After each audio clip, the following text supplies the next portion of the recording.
इस वीडियो में हम संघ इकाइनोडर्मेटा के विषय में पढ़ेंगे। तो आइए शुरू करते हैं। संघ इकाइनोडर्मेटा के सामान्य लक्षण। इकाइनोडर्मेटा शब्द दो शब्दों से मिलकर बना है। इकाइनोस जिसका अर्थ होता है स्पाइन्स या कांटे, और डर्मा जिसका अर्थ होता है स्किन या त्वचा। तो इस तरह से इकाइनोडर्मेटा संघ के अंतर्गत कांटेदार युक्त त्वचा वाले प्राणी आते हैं। तो इकाइनोडर्मेटा स्पाइनी स्किन्ड एनिमल्स इस संघ में आते हैं, अर्थात ऐसे प्राणी जिनकी त्वचा कांटेदार होती है उन्हें संघ इकाइनोडर्मेटा के अंतर्गत रखा जाता है। इनके सामान्य लक्षणों की बात करें तो पहला यही लक्षण हो गया, इनका शरीर कांटेदार या शूल युक्त होता है। दूसरा, इस संघ के प्राणियों में कैल्शियम युक्त अंतःकंकाल पाया जाता है। तो इस संघ के प्राणियों में कैल्शियम का अंतःकंकाल पाया जाता है, जिसकी वजह से इनकी त्वचा काफी कठोर होती है और वो कांटेदार बन जाती है। अगला लक्षण है इनकी शूलयुक्त त्वचा, अर्थात इनकी त्वचा होती है कांटेदार और अंतःकंकाल जो कि बना होता है कैल्शियम का, और वह भी शूलमय होता है अर्थात कांटेदार होता है। इसीलिए इस संघ का नाम इकाइनोडर्मेटा रखा गया। तो इनकी त्वचा कांटेदार होती है और अंदर से भी इनकी त्वचा में अंतःकंकाल कैल्शियम का बना होता है जो कि शूलमय हो जाता है। इसीलिए इस संघ का नाम इकाइनोडर्मेटा रखा गया। चौथा लक्षण है इस संघ के सभी जंतु समुद्रवासी या मरीन होते हैं। तो इस संघ के जितने भी सदस्य हैं वे केवल लवणीय जल या समुद्री जल में ही पाए जाते हैं। अगला लक्षण है इनमें अंग तंत्र स्तर का शरीर संगठन पाया जाता है। एक से अधिक अंग मिलकर जब एक कार्य को करते हैं तो उसे अंग तंत्र कहते हैं। तो इस प्रकार क्योंकि ये विकसित जीव हैं, इनमें एक से अधिक अंग मिलकर एक कार्य को करते हैं। इस तरह से इनमें अंग तंत्र स्तर का शरीर संगठन पाया जाता है। एक और इम्पोर्टेंट जो इनका लक्षण है वह है इनकी सममिति। ये इकाइनोडर्म्स दो अलग अलग प्रकार के सममिति को प्रदर्शित करते हैं। अगर वयस्क इकाइनोडर्म्स की बात करें तो ये अरीय सममिति या रेडियल सिमेट्री को, और इनमें लार्वा अवस्था द्विपार्श्व सममिति या बायलेटरल सिमेट्री को प्रदर्शित करते हैं। अगर रिकॉल करें अरीय सममिति क्या होती है, जब किसी भी प्राणी को उसके केंद्रीय अक्ष से होते हुए एक से अधिक स्थानों से दो बराबर भागों में बांटा जाए, इस प्रकार की सममिति को अरीय सममिति कहते हैं। और द्विपार्श्व सममिति क्या है? द्विपार्श्व सममिति जब किसी भी जीव को उसके केंद्रीय अक्ष से होते हुए केवल एक जगह से ही काटा जाए, एक से अधिक जगह से न काटा जाए, न बराबर दो भाग नहीं बनते, केवल एक ही जगह से बनते हैं। इस प्रकार की सममिति को द्विपार्श्व सममिति कहते हैं। तो ये जो वयस्क इकाइनोडर्म्स होते हैं वो अरीय सममिति और लार्वा इनमें द्विपार्श्व सममिति को प्रदर्शित करते हैं। ये त्रिकोणिकी और प्रगुही प्राणी होते हैं। अगर इनके भ्रूणीय स्तर की बात करें तो इनमें भ्रूणीय स्तर में 3 लेयर्स होते हैं, 3 जर्मिनल लेयर इनमें पाई जाती है। नंबर पहला एक्टोडर्म, दूसरा एंडोडर्म और तीसरा मीजोडर्म। तो बाह्य स्तर, अंतः स्तर और मध्य स्तर, 3 भ्रूणीय स्तर से मिलकर इनका शरीर बनता है। तो ये त्रिकोणिकी जीव कहलाते हैं या ट्रिपल ब्लास्टिक कहते हैं। इनमें सीलोम पाया जाता है। इनकी जो बॉडी वॉल है और एलिमेंट्री कैनाल उसके बीच में खाली स्थान को हम क्या कहते हैं? सीलोम कहते हैं।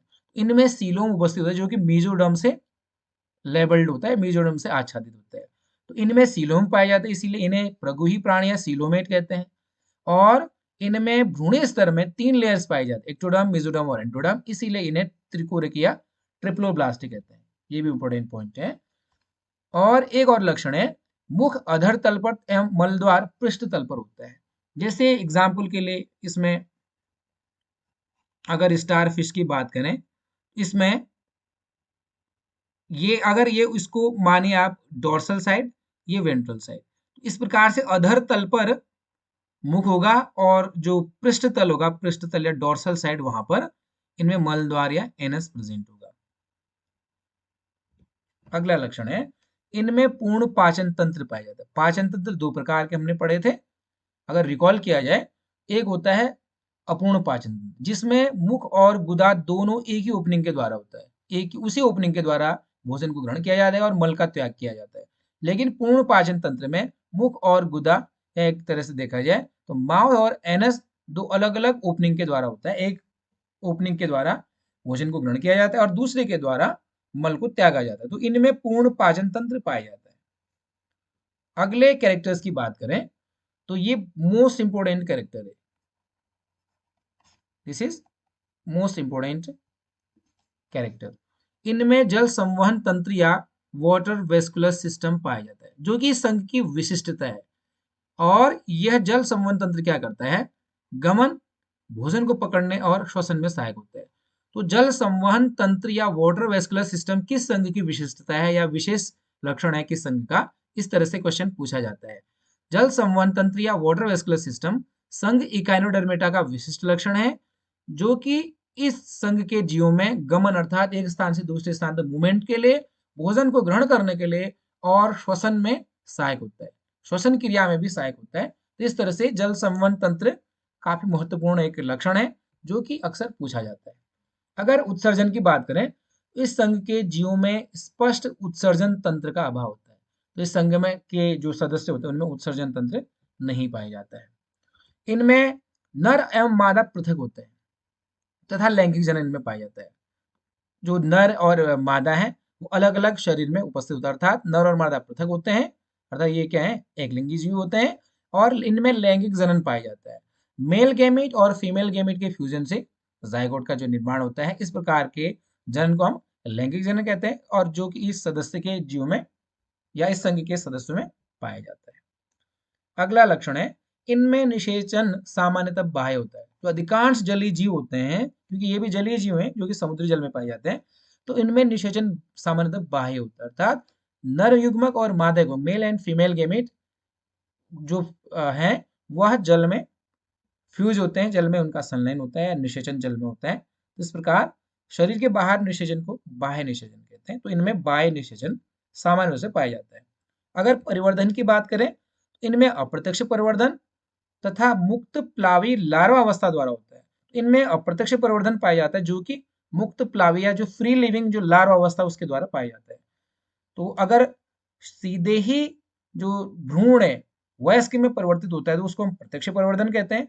लेकिन जब भ्रूण के द्वारा आगे एक वयस्क बनने से पहले एक इंटरमीडिएट अवस्था आती है जिसको लार्वा अवस्था कहते हैं, अगर लार्वा अवस्था उपस्थित है तो इसे हम अप्रत्यक्ष परिवर्धन कहते हैं। तो इनमें अप्रत्यक्ष परिवर्धन होता है और जो लार्वा वो क्या होता है? मुक्त प्लावित अर्थात स्वतंत्र रूप से जल में तैरने वाली अवस्था होती है लार्वा अवस्था। तो इस प्रकार इनमें अप्रत्यक्ष परिवर्धन देखने को मिलता है। अब इस संघ के कुछ इंपोर्टेंट एग्जाम्पल हैं जो कि एनसीईआरटी बुक में दिए गए हैं। उनमें से पहला है एस्टेरियस, तारामीन, तारा मछलियां स्टारफिश इसको कहते हैं। दूसरा है एकाइनस, समुद्री अर्चिन। तीसरा है एंटीडोन या समुद्री लिली। चौथा है कुकुमेरिया, समुद्री करकटी या समुद्री खीरा, इसे सी कुकुम्बर भी कहते हैं। और फिर पांचवा है ओफियूरा या भंगुर तारा या इसको ब्रिटल स्टार कहते हैं। इस तरह से ये एग्जाम्पल्स आपको याद करना है क्योंकि कभी कभी ऑब्जेक्टिव टाइप में पूछे जाते हैं। कुछ एग्जाम्पल पूछे जाएंगे और आपको बताना होगा कौन सा जीव किस संघ में पाया जाता है। इस तरह से मैचिंग में या ऑब्जेक्टिव में एक एक नंबर के क्वेश्चंस इन एग्जाम्पल से पूछे जा सकते हैं। तो ये कुछ डायग्राम्स बुक में दिए गए हैं जो कि क्या है, पहला है आपका स्टारफिश और दूसरा है ब्रिटल स्टार। तो आज के लिए इतना है। अगले वीडियो में हम संघ हेमिकोडेटा के साथ उपस्थित होंगे। Thank you.